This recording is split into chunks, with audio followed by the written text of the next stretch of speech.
busy third day of December. Good afternoon to you and many thanks for joining us on this edition of The Weekend at 1. My name is Michelle Ngele. Let's begin with the highlights. President Uhuru Kenyatta attending pre-election summit while opposition boycott the event.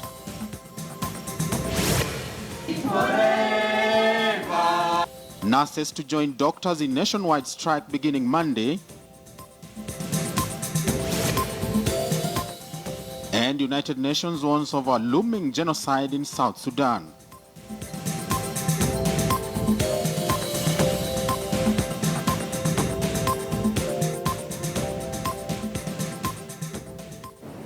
Welcome to the program. A sign language interpreter is William Sila.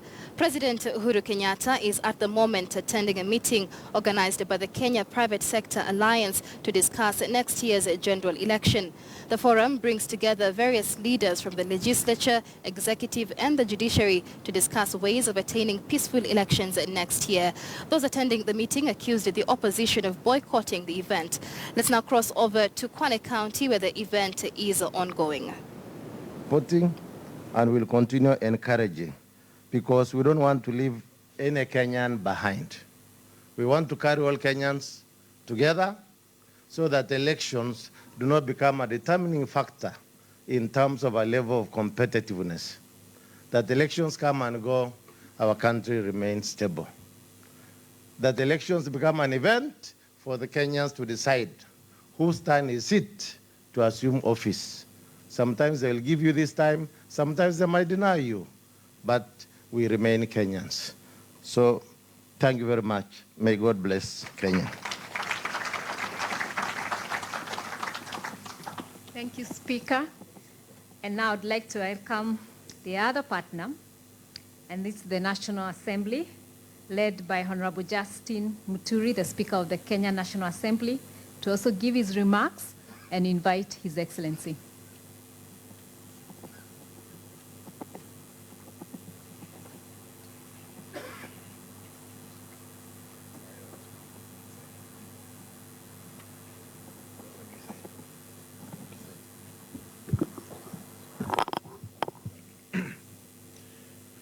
Thank you.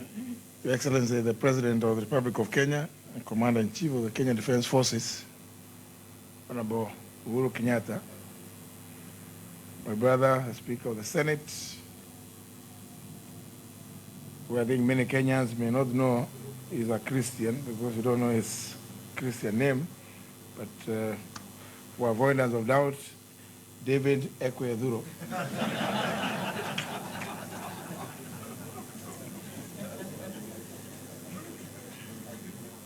Justice Sagambogoli, representing the judiciary, the leadership of KEPSA, the cabinet, the donor community here present, all colleagues who spent 13 hours yesterday here in very, what I can describe as very animated debates, but essential for the country. Ladies and gentlemen, it gives me pleasure to stand before you to do a very simple job, to tell you thank you very much. I think the gist of what we discussed yesterday has been very ably captured in the report read out to us by Nick Nesbitt. And I think it's only fair that I also, like my good brother, Governor Mvurya, say here before you that I have signed the pledge. I pledge to commit to peaceful elections, election period and the period after.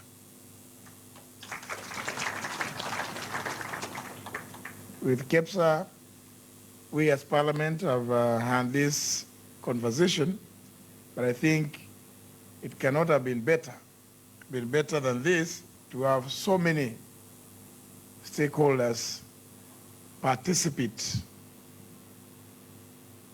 and speak to one another,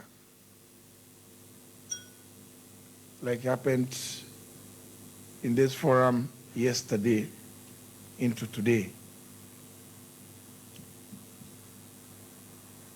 Like I said yesterday, Your Excellency, between 8th and 9th of June 2012, KEPSA, working together again with Parliament,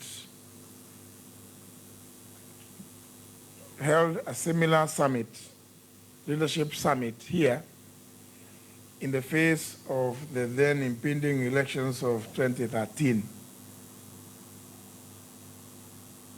And if all of you have your folders, if you open the folder, the document titled Inspiring a New Era, at page 11, you will see a photograph of the participants then. And you will notice that it was then the National Executive, as then comprised. It's only that it's unfortunate you can't see what was on the background, but I can confirm.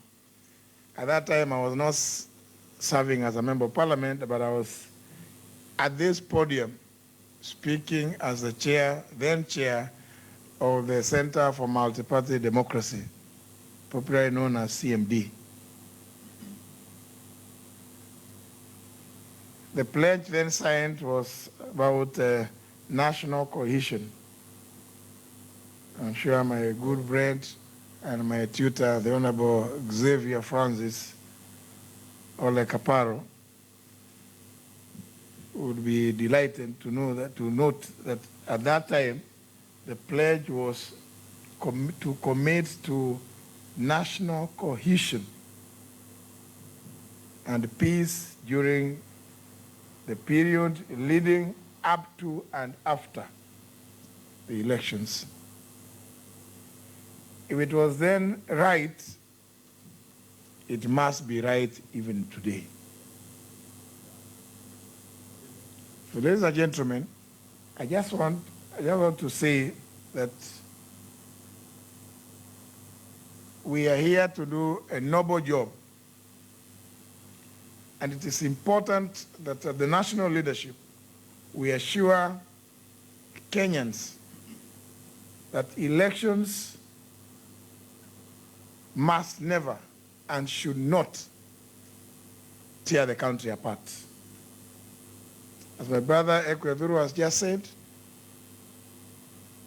they will come and the Kenyans will exercise their democratic and constitutional mandate.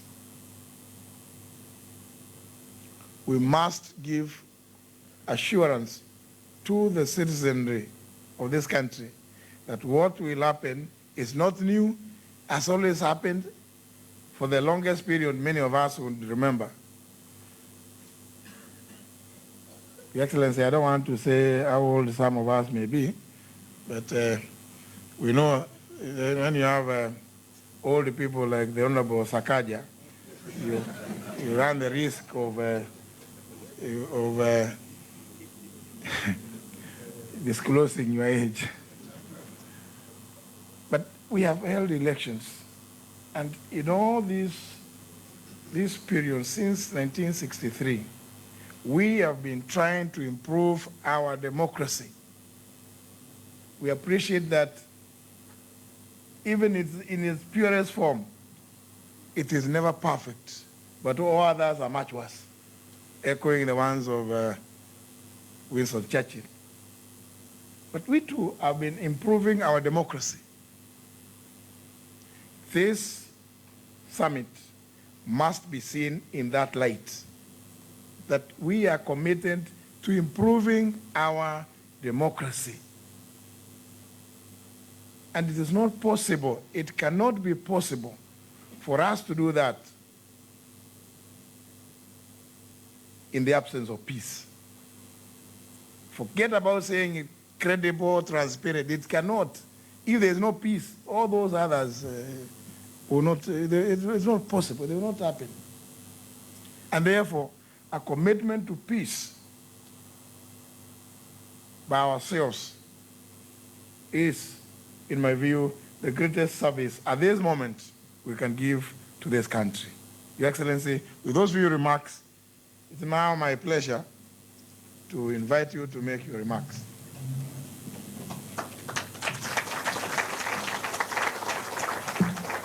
Asante sana, Justin. Please be seated. Thank you very much.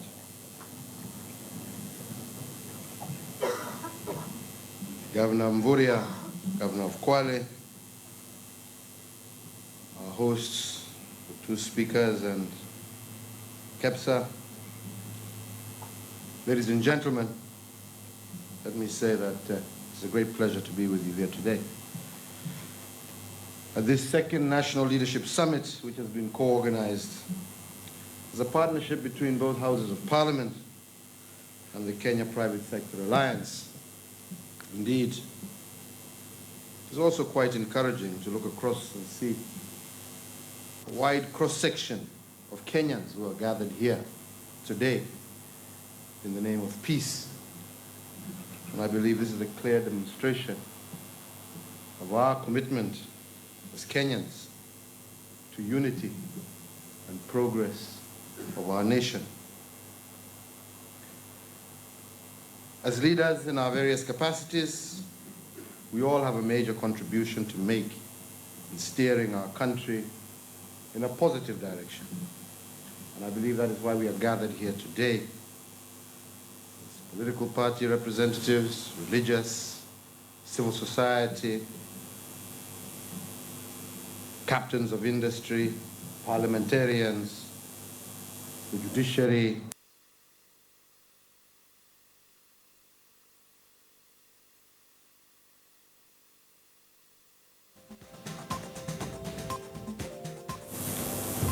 in fact, it's rare that we get an opportunity to have this kind of a meeting with so many important partners gathering in one room with a common objective. Let me also just briefly highlight some of the gains I believe that we have made over the last 4 years.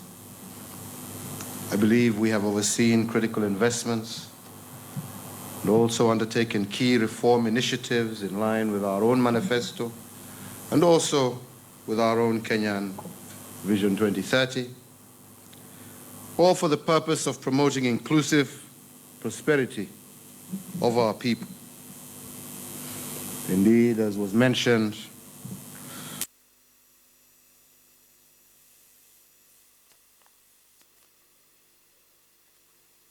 the World Bank Doing Business indicators improving from 137 in 2014 to number 92 in 2016.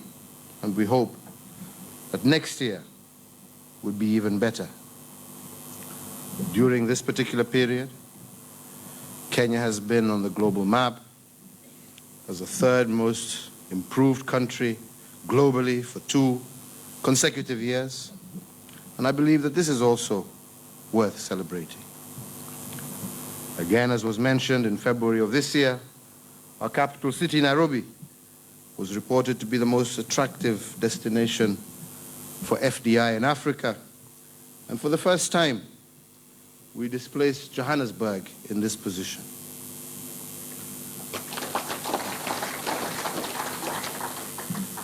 Business environment reforms we have achieved have positioned Kenya in the global map economically and positioned us also as a diplomatic powerhouse, attracting major international organizations, including multinationals, which have set up their regional headquarters here in Nairobi. Security, which is paramount to sustain development, has also improved significantly, and most countries have reduced their risk level for Kenya and withdrawn, in some cases, their travel advisories. Indeed, at no time in the history of this country has Kenya played host to so many international conferences, nor have we ever hosted so many sitting heads of state, including the United States of America and South Africa, who had never visited Kenya before. It is worth noting that improved perceptions of security and business regulatory environment have all helped us secure these gains. Ladies and gentlemen, these and many other gains that we have made, I cannot fail to overemphasize, require peace, security, and unity of purpose. Whenever peace and security are disrupted, the economy stalls, investor confidence is shaken, and our people lose their jobs and suffer erosion of their livelihood. Indeed, again, as has been stated, in 2013, the economy maintained a positive growth for the first time during an election year since multipartyism, largely because we maintained peace and unity during the 2013 general elections. We need to build on that positive experience as we head to the 2017 general elections. Let me say that the call and opportunity to lead is a privilege afforded to a few of us in this room and also outside this room by the people of this great nation. It is a responsibility that we must take seriously, and we owe it to our people to deliver on commitments that we make. Indeed, achieving political leadership is therefore not an end in itself. It is a means to inspire positive change in our economy, positive change in our society, and in our communities. Elections and the electoral process are an integral part of democracy that gives power to our people to choose their leaders. We should not let this critically important process be marred by irresponsible and destructive language during the course of political discourse.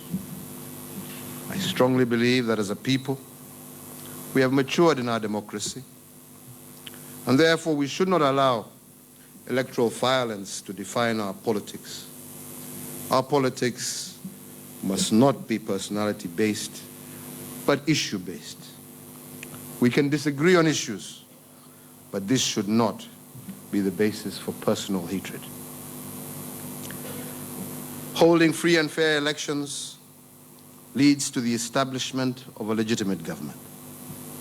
It makes members of parliament accountable to the voters and contributes to the deepening of democratic systems of governing ourselves, ensuring a free, fair, transparent, and credible election process is therefore the first goal that we must all together commit to. Indeed, as I heard this morning, the institutions charged with managing and conducting elections must also play their part, and I have heard them take you through, at least I heard part of the discourse between them and yourselves, where they have explained to you their level of preparedness. More fundamentally, however, I implore you to think of the kind of narrative we want for this great country. What is the Kenyan narrative out there? And are our actions contributing to a positive narrative or a negative one? Let me emphasize here that there is no other country that we can call home other than Kenya. We must all realize, indeed as media, civil society, private sector, and as politicians, that we have a role to tidy up our home which is Kenya, and to tell a good story about ourselves to the rest of the world. Nobody will do that on our behalf except us. I therefore just want to conclude, commend the Kenya Private Sector Alliance, the Kenya Daima Committee, for spearheading sustained dialogue on the importance of safeguarding peace and security of our motherland. It behoves all of us as leaders to join in a common cause and pledge to support this objective in the run-up to the 2013 general elections. Many leaders pledged their commitment to peaceful elections and incorporated peace messaging in their campaign messages. I today, therefore, am making a firm commitment on my own behalf, on behalf of my fellow party members, to conduct a peaceful campaign.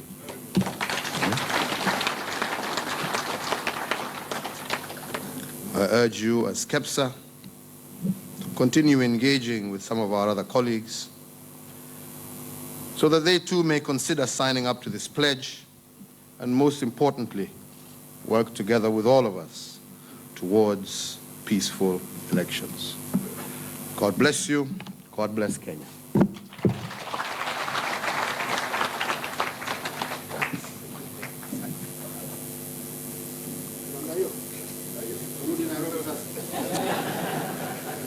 We thank you very much, Your Excellency, Mr. President. I will take uncommon privileges and ask you, as the President sits down, to please take your seats. And a quick note, kuna wengine ambao Bwana Rais hawataenda Nairobi kama Gavana Mvurya, lakini karibu kututembelea kwetu County ya Nairobi. But we thank you very much, and thank you for not just being here, but also taking part in the discussions and deliberations, and for the challenge thrown out to all of us. As we've been saying since yesterday, this is just one of multiple steps that are going to be taken. Some of them may not be very high level. All right, live pictures there from the second National Leadership Summit taking place in Kwale County as leaders chart the way forward to peaceful elections in 2017. President Uhuru Kenyatta there saying those who break electoral laws will be dealt with according to the law. You are watching The Weekend at 1. We take a short break. Don't go too far. We'll be back with much more.